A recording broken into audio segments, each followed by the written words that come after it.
আসসালামু আলাইকুম। আজকে আরেকটা নতুন ভিডিও নিয়ে হাজির হলাম, সবার সাথে শেয়ার করব বলে আশা করি ভালো লাগবে। আর যদি ভালো লেগে থাকে অবশ্যই লাইক দিয়ে ভিডিওটা কন্টিনিউ করবেন। তো আজকে আমি ভিডিওটা সকাল থেকে শুরু করলাম, সকালে নাস্তা খেয়ে তারপর ভিডিওটা শুরু করলাম। তো আজকে রাদিফের আব্বু বাজারে চলে গিয়েছিল, বাজার থেকে 3টা তাল নিয়ে আসছে। তো তালগুলো আমি ভালো করে ছিলে ধুয়ে নিলাম। তো তালগুলো খুব সহজে কীভাবে নেওয়া যায় সেটাই সবার সাথে শেয়ার করব। তো আমি তালগুলাই যে সালাদ কাটে যে গ্রেটার দিয়ে সেটা দিয়ে নিচ্ছি খুব সহজেই, কোনো পানি ছাড়া, এক্সট্রা কোনো পানি লাগবে না। এই যে তালগুলা নিয়ে তারপর আমি একটা চালনির সাহায্যে আবার ছেঁকে তারপর চুলায় বসিয়ে দিয়েছি। আসলে কি এক এক অঞ্চলের তালের খাওয়ার এক এক রকম। আমাদের চাঁদপুর এলাকায় এই পায়েসটা একটু বেশি খাওয়া হয়, তো আমি সেটাই সবার সাথে শেয়ার করলাম। তো অনেক দেশে দেখা যায় পোয়া পিঠা বানিয়ে খায়, তাল দিয়ে বড়া পিঠা বানিয়ে খায়, মেরা পিঠা বানিয়ে খায়।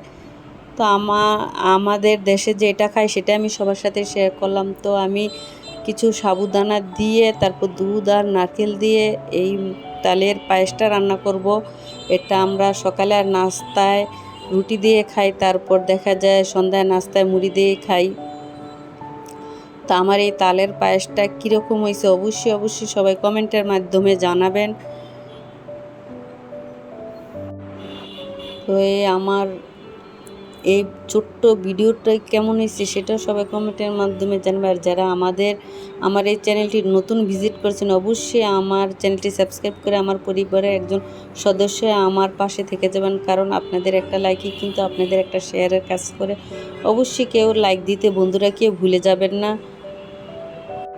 তো এই তো আমি এই তালটা রান্না করে তো সন্ধ্যায় আমি এই তাল দিয়েই রুটি দিয়ে নাস্তা করব, করে আবার সন্ধ্যার পরে ননদের সাথে একটু বিকালে মার্কেটে চলে যাব। ও কিছু শপিং করবে, তার জন্য ও আমাকেও নিয়ে যাবে, সেটাও সবার সাথে শেয়ার করব। তো আমার ভিডিও কিন্তু অত বড় না, সবার মতন অত লম্বা ভিডিও না, জাস্ট 3 থেকে 4 মিনিটের ভিডিও, তাই কেউ টেনে দেখবে না। যদি ফুল ওয়াচ করবেন তাহলে ভিডিওটি স্কিপ করে যাবেন। প্লিজ আপনাদের কাছে অনুরোধ, কেউ ভিডিওটি টেনে দেখবেন না। আমার ভিডিওটি বড় জোর 3 থেকে 4 মিনিটের হয়। তো এই তো আমার পায়েস রান্নাটা হয়ে গেছে, এটা কিন্তু আমি নামিয়ে নেব। তো আমি নামিয়ে নিলাম। তো আমি চালের রুটি বানিয়ে নিচ্ছি। তো এই তো সন্ধ্যায় তো আজকের নাস্তাটাই আমার এই তালের পায়েস দিয়ে আর চালের রুটি দিয়েই হবে। তো সন্ধ্যার পরে আমি আর আমার ননদিনী মার্কেটে গেছিলাম, তো ও ভেলপুরি নিচ্ছে, আমি ফুচকা নিছি, দুজনে খেয়ে নিলাম। আজকে আমার ভিডিওটা কেমন হয়েছে অবশ্যই কমেন্টের মাধ্যমে জানাবেন। আজকের মতন আমি বিদায় নিব। সবাই ভালো থাকবেন, সুস্থ থাকবেন। আল্লাহ হাফেজ।